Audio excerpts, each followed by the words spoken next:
اهلا بكم في يوميات منى حمدي. اللهم صل وسلم على سيدنا محمد وعلى اله واصحابه اجمعين. بسم الله الرحمن الرحيم. كده احنا هنفطر الصبح يوم الجمعه. انا حطيت بيض يتسلق على النار وحطيت معلقه ملح ونص معلقه خل علشان الخل ما يخليش البيض يتفتح. وبعد كده بحط اعمل لي شاي بلبن. انا بس اللي بشرب شاي بلبن، العيال مش بيحبوه. بحط انا اللبن على شاي، يعني ميه ولبن، واحط الكنكه على النار، احط لها معلقه شاي واحط 2 قرنفل بيخلوا طعم الشاي حلو. وبعد كده بصفيه بالمصفى واحط له بقى سكر زي ما انا عايزه. انا بحط معلقه سكر يعني. هنا بقى بحط هعمل الفول. انا حطيت زيت واخر حبه شويه زيت يعني. وبتاع ده، اللهم صل على النبي، حطيت الدقه اللي انا بعملها دي في التلاجة، اللي هي فلفل وثوم وملح. وبحط طماطم وفلفل اخضر ولما يعني تتقلب كده شويه بروح حاطه نص معلقه خل، وبعدين احط الفول بس كده. بحط له ملح وكمون. واديني حطيت لهم بتاع ده جبنه. وخليت الولا جاب شيبسي. انا عاده ما بشتريش فلافل، انا بعملها في البيت بس ما كانش فيه زيت. وبعد كده قطعت البيض وحطيت عليه فلفل اسود، اللي هي الملاحه دي انا بحط عليها ملح وفلفل اسود عشان ارش بقى كده بسرعه. كنت انا عامله مخلي اللفت والحمد لله فطرنا. وبعد كده انا عملت الفطير ده حوالي 2 كيلو دقيق، عليه 3 معالق سكر ومعلقه صغيره بيكنج باودر ومعلقه صغيره ملح. وبحطهم بقى كده واحط الميه بتاعي. انا عجنته بميه عاديه، يعني ميه من الفلتر عادي.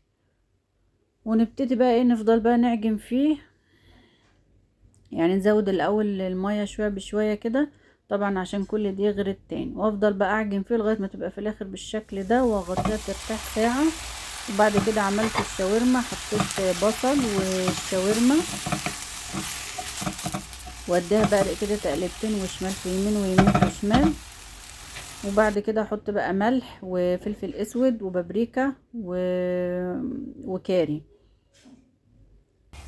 بعد كده واخليها تتقلب شويه، بعدين احط الفلفل الاخضر واسيبها بقى ايه تستوي. هنا بقى بعد العجينه ما ارتاحت ساعه كده، شوفوا بقى لما تلاقيها ناعمه بقى كده تعرف ان هي مستريحه كويس. بعد كده بقى جيت قطعتها. انا ما عنديش اللي هي بتاع بلاستيك كده اسمها سكرابر، بس هي مش موجوده عندي. طبعا انا كنت بعمل والنار قطع كالعاده. انا قطعتها باللي هي مخرطه الملوخيه، بس عايزه اقول لكم ان مفرش السيليكون اتقطع، فلو انت هتقطعها بالمخرطه دي تقطعها على الرخام. وبعد كده بقى بمسك اول واحده كده وافردها.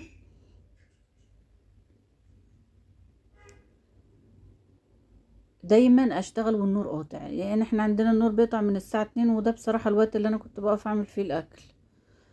بعد كده ايه بفردها وادهنها بقى بالزبده،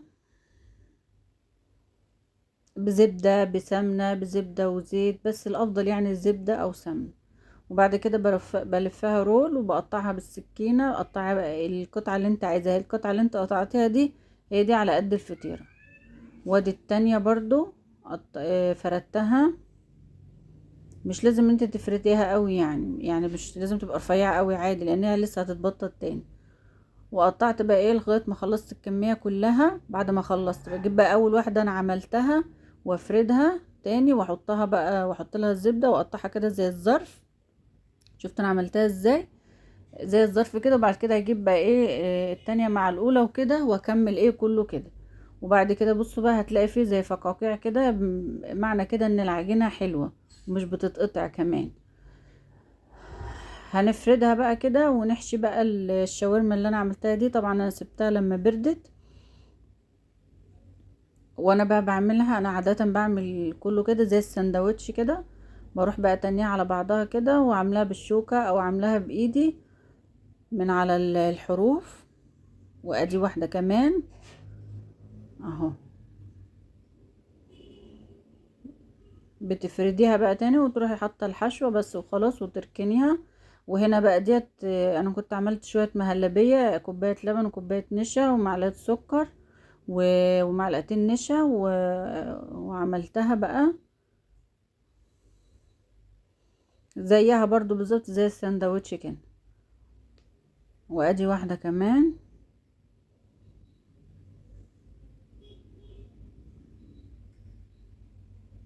مش عارفه ايه اللي سكت الفيديو كده. وبعد كده خلاص بقى، بعد ما خلصت بحطه بقى في الفرن. وكان فاضل بقى منهم عجينه يعني ما حشيتهاش. عملت كده كام فطيره على البوتاجاز، بس اللي هي على الشمال دي اتحمرت قوي. كنت عايزه اوريكم اللي بالتانية بس الموبايل مش